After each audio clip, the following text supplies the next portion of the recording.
My fellow Indian brothers and sisters, I want to talk to you about some subjects today.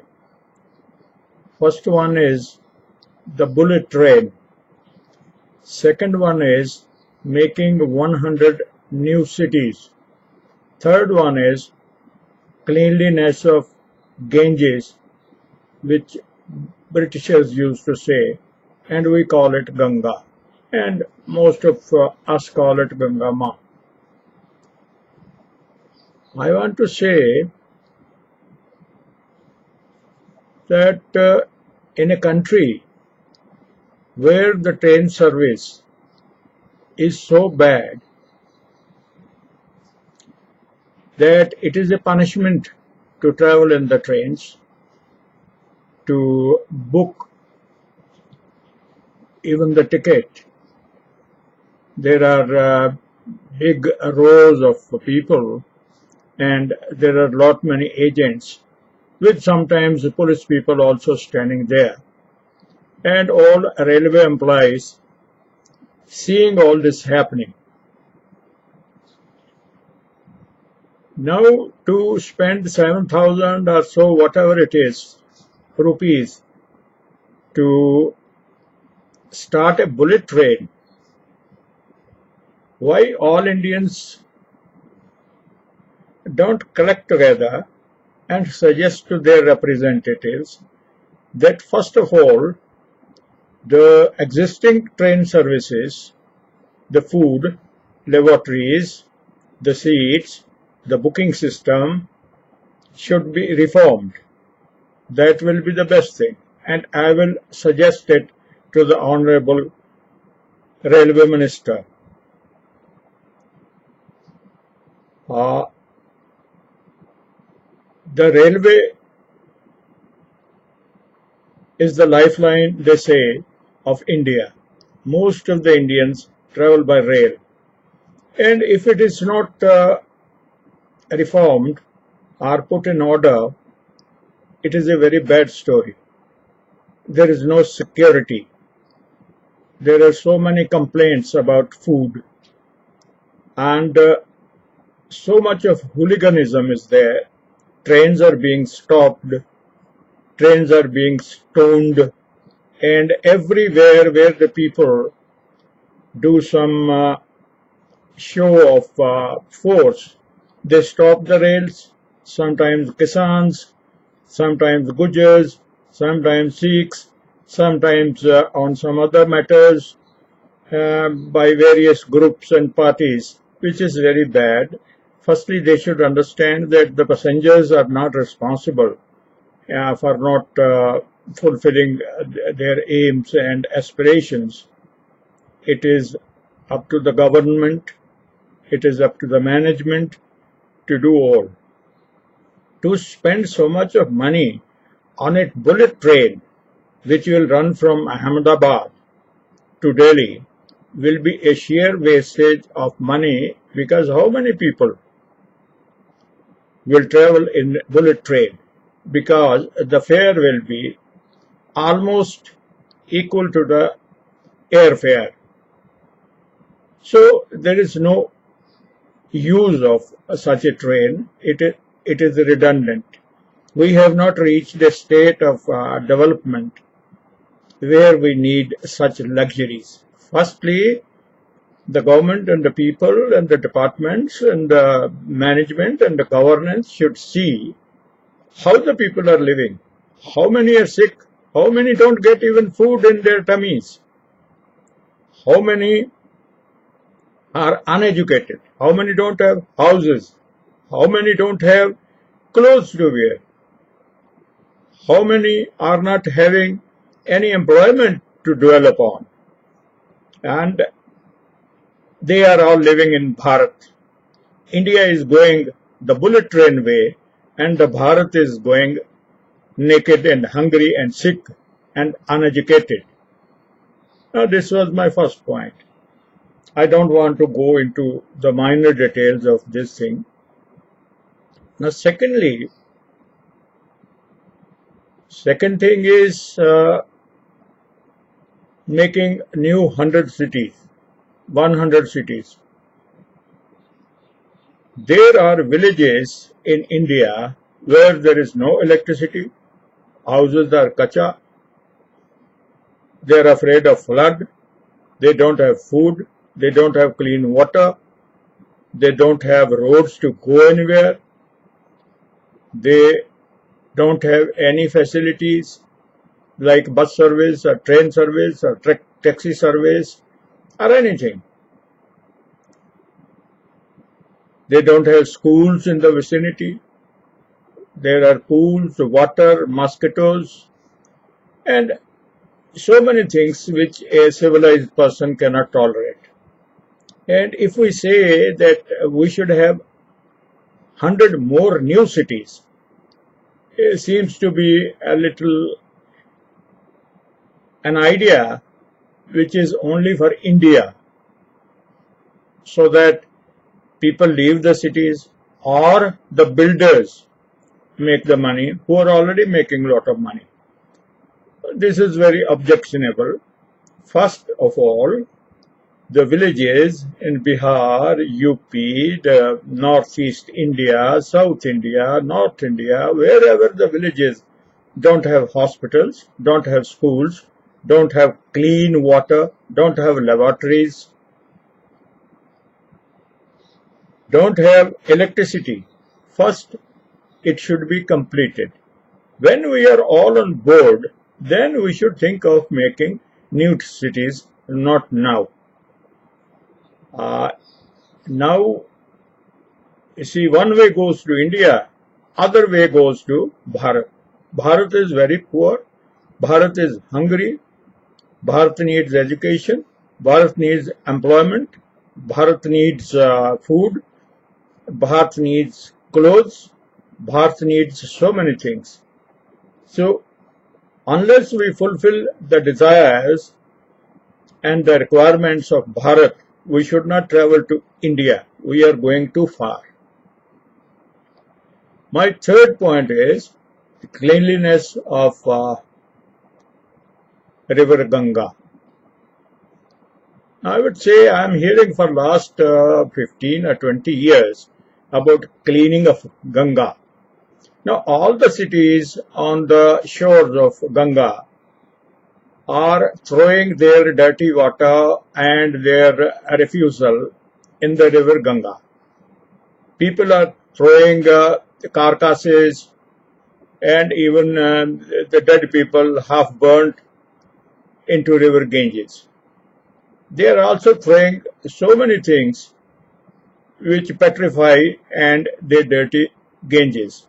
Unless these things, unless our mindset changes, our mindset is not cleanliness. In India, everything is started with a slogan and sensationalism, which is not correct. Sensationalism may get votes, may get leaders. Our leaders are good. I don't say they are bad. Some are, but I don't go into the politics. Why only Ganges? Why not all the rivers, all the water bodies should be cleaned and kept clean side by side? It requires a lot of money. Instead of making new cities, instead of having a luxury bullet train, these things should be done first. Lot many of our children are dying in hospitals. Lot many ladies, majority of ladies in the villages do not have hemoglobin which should be there in their bodies. They have less blood than it is required for a healthy human being because they are living in Bharat. Those who are living in India in air condition, when they go into car it is air conditioned, their feet are not on the ground. Their feet are in the sky. India has attained independence after so many years of slavery. And once the power has come into our brothers' hands, our brothers are flying because they have never seen power before. Now for last 60-65 years, they have seen the power which is making them inebriated, are little mad, are little off the ground, which is very bad. It is very angry proposal, very impractical proposal to have bullet trains and to have new cities. Once the old cities are not brought to a level where they can be called cities. So for the villages, the Indian nation lives in villages. So far the villages are not looked after. What right we have got to make new cities, to give money to contractors, to builders, to crony capitalism cronies, so that they earn. And one subject I did not mention early is regarding Make in India. No, I want it to be made in India. Make in India, they will not come. No firms from foreign countries will come with 49% share. They want monopoly over the manufacturing. Our manufacturers, what they are doing, except I think Tata, most of them are traders. A good industrialist will invent things. Now, if you look at the parameters of things which we use, home appliances and cars and other things, nobody in India is making them. They are making components and other things. They are trading. They buy from foreign countries and they sell here at a higher cost. This is called trading. They are mostly trading, which is not good, which is not healthy for the economy of the country or the people of the country. The argument is that when the companies come from outside, they will employ our people. The labor will be cheap, they say. The labor will be cheap. Okay, the labor will be cheap, but those companies are foreign companies. If they don't give their techniques to us, our companies. For example, now China, USA and other countries are getting things done from China, and on them it is written made in China or made in People's Republic of China. And if we want to compete with China, we have to manufacture. We don't have to invite the manufacturers in a hurry. We don't have to, because that will not work out. They will not come. If they come, they will come for 60, 70, 80% monopoly over the companies they establish. And they will keep the higher technologies in the hands of the people of their country. They will not give it to the people of our country, so that we don't learn it and we don't make it. Even today, everything in India is coming from China. Heavy machinery, weapons and arms, ammunition is coming from USA or Russia. Even our rockets, I will finish, I will say something about rockets. That people don't know the things. All the rockets originated from V2 rockets of Germany. Some were taken by US, some were taken by Russia. And they developed on that. Only one American and some Russians, William Goddard or Mr. Goddard, worked in rocketry science. We have all thing, everything, all technology which has been borrowed, including our technology which made us capable of going to circle around the Mars, which has been sent recently. It is all foreign technology. We Indians have invented nothing in centuries. Look at everything, from cycle to the Persian wheel to all the machinery. It has come either from England or from America, Germany, Russia, etc., etc. We have made nothing. We don't have scientific temperament of mind. Our temperament is not scientific. We are superstitious people. that mental makeup should be changed. Cleanliness is not a slogan. It's a habit. If by habit we don't remain clean in our homes, in our cities, in our villages, then by organizing a mela or a melee of cleaning schools and all that, that doesn't happen. That is a propaganda. That is something which is not apolitical. It is little political. I will not say little, it is all political. The thing is, the change of temperament of the people to make them scientifically oriented, to change the system of education, not only to skill development, but the education plus skill development.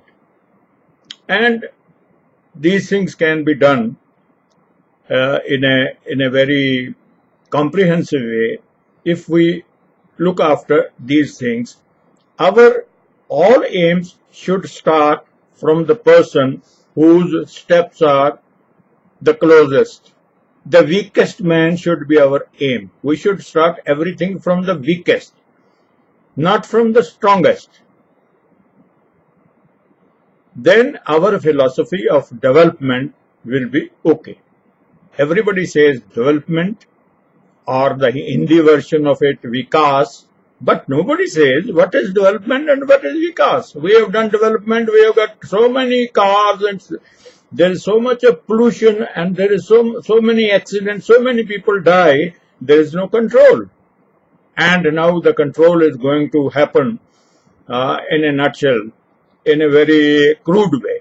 This is not the way. Unless the mentality of the people does not change, we cannot go for all these things. Development will remain as a slogan, nothing else. Not speaking more than this, I will beg your pardon. Thank you, my brothers of India and sisters.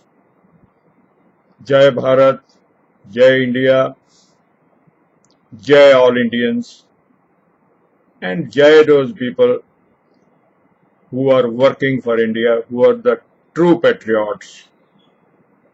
Thank you.